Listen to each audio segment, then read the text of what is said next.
Hello and welcome back to Stomp City, where today we're going to be looking at part 5 of the TEW 2016 new features. Jumping straight in, firstly we have some new additions to the multi-advance feature, where you can skip forward a certain amount of days without stopping, basically. And now you can do this much easier with 3 new buttons that allow you to skip to the next show, end of the month, or end of the year. And you can also now stop the multi-advance by pressing the space button, which is something you couldn't do last time or in the last game. Next up, in previous games, all workers can get annoyed by being left off a show even if they were under written contracts, therefore getting paid either way. As a slight upgrade to this, some workers, primarily those who are extremely money orientated or unambitious, will now not care if they are left off the most shows, as long as they are getting paid.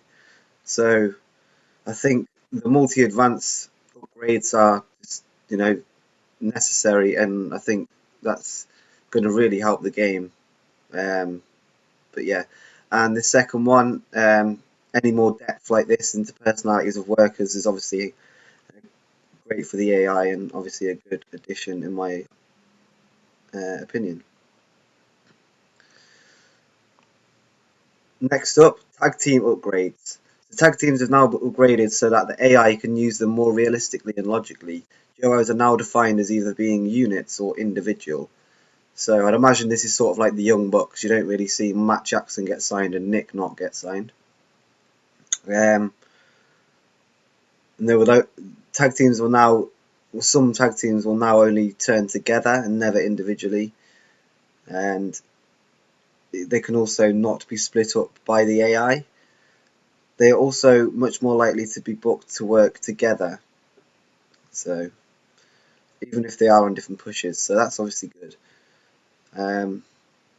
Individuals who are loosely connected duos, for example, those who have just been stuck together short term or who are single stars in their own right, they can split up via AI turns, and although they are more likely to be booked together, they can also be booked with other people if needed. So a bit more depth to the tag team AI, I guess. So again, anything AI related is good.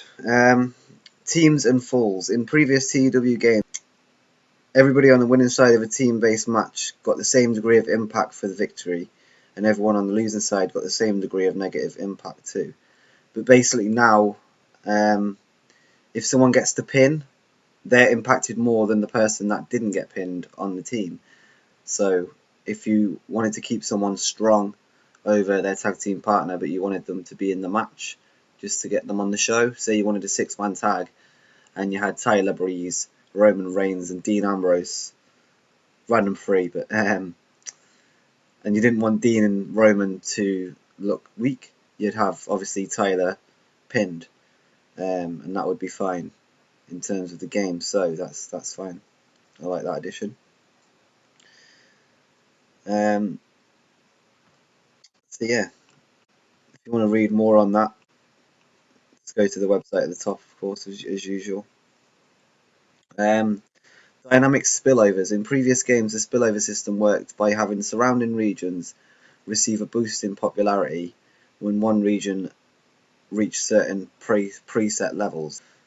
This worked fine, but did create a somewhat unrealistic effect with sudden increases and associated impacts on finances. This has now been upgraded to a dynamic spillover. The system works as before, except that the spillover effects are now created on the fly based on the current level of each region, no longer requiring preset levels to be hit. This means that the spillover is a much more smoother process that mimics real life much better. The advantage of this, other than the realism, is that it means you and the AI can grow companies in a much more natural way, as surrounding regions will grow in proportion to each other. So yeah, I'm not really sure what that means. I guess I'll have to read it again, but hopefully you know what it means. In previous games, the most money a company could have was capped at 250 million. This has now been raised to 999,999,9999. So 999 million. So yeah, basically you can just have more money and that's fine. I'm not sure whether this just means at the start of the game, or whether it meant that you can literally never go over 250 million. That's something I'll have to look at. In previous games, the cost of drug testing would catch some new players out, with them left wondering why a sudden increase had happened in the missed expenditure after a show. To counter this, the player will be mailed after each show to clarify that a drug test has happened and exactly how much it cost. Now this one seems interesting. One of the issues that some people have struggled with in previous games is that the motivation behind most matches is only in your head, as the game itself has no concept of why the match is happening or what its purpose is. This has been addressed in 2016 in the new match aims feature. Every match now has a specified aim which tells the game exactly what the intent behind the bout is. This ranges from basics that were used in previous games but to a lesser degree, like calm the crowd, work the crowd, to specialisms like comedy and eye candy, to more spectacular items like steal the show and technical masterclass. There are 15 aims in total. The match aim is added via the road agent's notes. This is cool. Many of the match aims automatically switch on other related road agent notes, so there's no need to select them. For example, the wild brawl aim will automatically mean that the workers are going all out and there's no need for you to select that option, which is good. So it's basically templates. So yeah, I really like that addition. That's really nice. Different aims created different effects within the game. For example, Technical Masterclass will see the workers specifically rely on their chain and mat wrestling skills, and will be used for keeping the crowd engaged without making them too rowdy, but requires a 15-minute match of ring time to allow the story to be built up properly. A badly executed Technical Masterclass could kill a crowd's enthusiasm. On the flip side, Steal the Show will send the workers out to specifically try and tear things up with the most amazing match possible, but this is harder on them physically, burns them out quicker, and can see them try so hard that they actually overdo it and the match can fall apart. Okay, so this is quite a detailed addition. I really like this. This is really cool. The different qualities that each aim brings is described in the game so that you know what to expect. Plus, the names are all pretty self-explanatory, so there's nothing difficult to remember or learn. The idea behind this concept is make sure that your intent is actually registered by the game and makes a difference to the show, as opposed to being in your head. This makes booking more realistic and more nuanced. So yeah, this is amazing. Based on their products, companies have minimum requirements for including different match aims to keep crowd entertained. For example, a light-hearted Chikara style company would naturally expect at least one comedy match in the show. Okay, this introduces two new elements into the play. The first is that it adds a further element of strategy to booking. If you know that you're going to need a comedy match and a technical masterclass on each show, then you need to think carefully about how you're going to deploy your roster, as not everyone can strive in certain bouts. This also has the knock-on effect of making sure that cards actually have content that's in line with their product. For example, real-life WWE cards are generally geared towards having a mix of content, with some action-packed matches, some comedy, and some divas, some storyline-driven matches, etc., etc.